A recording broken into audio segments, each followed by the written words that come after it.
সর্বশ্রেণীর সম্মানীয় জনসাধারণ, আজ 26 জানুয়ারি ভারতের 76তম প্রজাতন্ত্র দিবস। এই পবিত্র দিনে উপস্থিত বিভিন্ন বিভাগের আধিকারিক কর্মী, বিভিন্ন স্কুল থেকে আগত শিক্ষক শিক্ষিকা, ছাত্র ছাত্রী, এই অঞ্চলের সম্মানিত ব্যক্তিবর্গ, জনপ্রতিনিধি, মিডিয়া তথা পুলিশ প্রশাসনের সঙ্গে যুক্ত সবাইকে আমার আন্তরিক প্রীতি ও অভিনন্দন জানাই। এই পবিত্র দিনে আমি প্রথমেই শ্রদ্ধার সঙ্গে স্মরণ করছি ভারত মায়ের বীর সেনানীদের, যাদের আত্মত্যাগে আমরা এই জগৎ সভায় এক স্বাধীন জাতি রূপে পরিচয় লাভ করতে পেরেছি এবং এক স্বাধীন সার্বভৌম ও প্রজাতান্ত্রিক দেশের নাগরিক হিসাবে পরিগণিত হতে পেরেছি। আজ বিশ্ব দরবারে ভারতবর্ষের নিজস্ব পরিস্থিতি গড়ে উঠেছে, যা অবশ্যই আমাদের গর্বের বিষয়। প্রত্যেক দেশবাসীর অক্লান্ত পরিশ্রমের ফলে আজ আমরা বিশ্ব দরবারে মাথা তুলে দাঁড়াতে পারছি।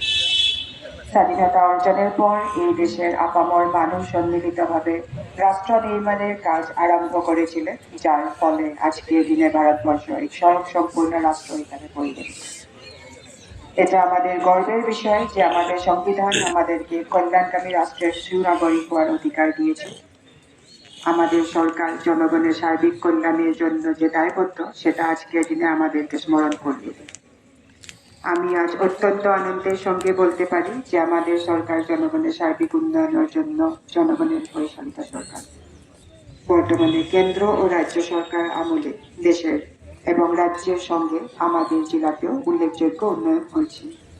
প্রতিজন নাগরিকের সর্বাঙ্গীন কল্যাণে সরকার আজ প্রতিশ্রুতিবদ্ধ। আপনারা জেনে খুশি হবেন যে রাজ্য সরকারের উচ্চাকাঙ্ক্ষী প্রকল্প মিশন বসুন্ধরার আওতায় আমাদের জেলার জমি সংক্রান্ত সব ধরনের পরিষেবা এখন সাধারণ মানুষের পেতে এবং এই প্রকল্পের আওতায় বিভিন্ন এনসি ভিলেজ সার্ভের কাজ চলছে এবং খুব শীঘ্রই ওদেরকে পাত্তা দেওয়া হবে। আজ কেন্দ্র ও রাজ্য সরকার আমাদের এই পিছপড়া জেলার প্রতি সজাগ দৃষ্টি দিয়েছে, যার ফলস্বরূপ আমাদের এই পিছপড়া জেলাকে বিভিন্ন উন্নয়নমূলক প্রকল্পের মাধ্যমে পুরো দ্রুতগতিতে একটু উন্নত জেলায় রূপায়ণ হতে যাচ্ছে। প্রতিটি গ্রামে মানুষের মৌলিক সুবিধা পরিপূরণের জন্য সড়ক, বিদ্যুৎ, স্বাস্থ্য, পানীয় জল পৌঁছে গেছে। জনকল্যাণকারী প্রকল্পগুলির মাধ্যমে গ্রাম স্তরের মানুষও উপকৃত হয়েছে। আমরা আশাবাদী যে রাজ্য ও কেন্দ্রীয় সরকারের সুদক্ষ পরিচালনার এবং জনহিতকর পদক্ষেপের মাধ্যমে প্রতিটি ভারতবাসীর আর্থিক, সামাজিক তথা সার্বিক উন্নয়নের মাধ্যমে আমাদের দেশ ভারতবর্ষ ও সিরি বিশ্বের দরবারে এক শক্তিশালী গণপ্রজাতান্ত্রিক রাষ্ট্র হিসাবে গণ্য হতে হবে। আজকের ভারতের মূল চালিকায় হল আমাদের সংবিধান প্রদত্ত প্রজাতান্ত্রিক গণতন্ত্রের মৌলিক অধিকার। এই চেতনা সকল ভারতীয়র মধ্যে জাগ্রত করতে প্রজাতন্ত্র দিবসের মাধ্যমে আমরা আমাদের অতীতকে স্মরণ করি।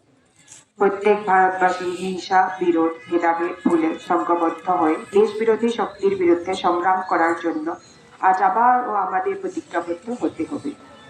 পরিশেষে এই অনুষ্ঠানে উপস্থিত বিভিন্ন স্কুল কলেজের ছাত্রছাত্রী, শিক্ষক শিক্ষিকা, বিভিন্ন সরকারি বিভাগের আধিকারিক কর্মী, বিভিন্ন সংস্থা সংগঠনের প্রতিনিধি, জনপ্রতিনিধি, মিডিয়া, পুলিশ সহ আপামর নাগরিকবৃন্দকে এই মহতী অনুষ্ঠানে উপস্থিত থেকে অনুষ্ঠানের গরিমা বৃদ্ধি করার জন্য সকলকে ধন্যবাদ জানিয়ে আমার বক্তব্য শেষ করছি। ধন্যবাদ। জয় হিন্দ। বন্দে মাতরম। ভারত মাতা।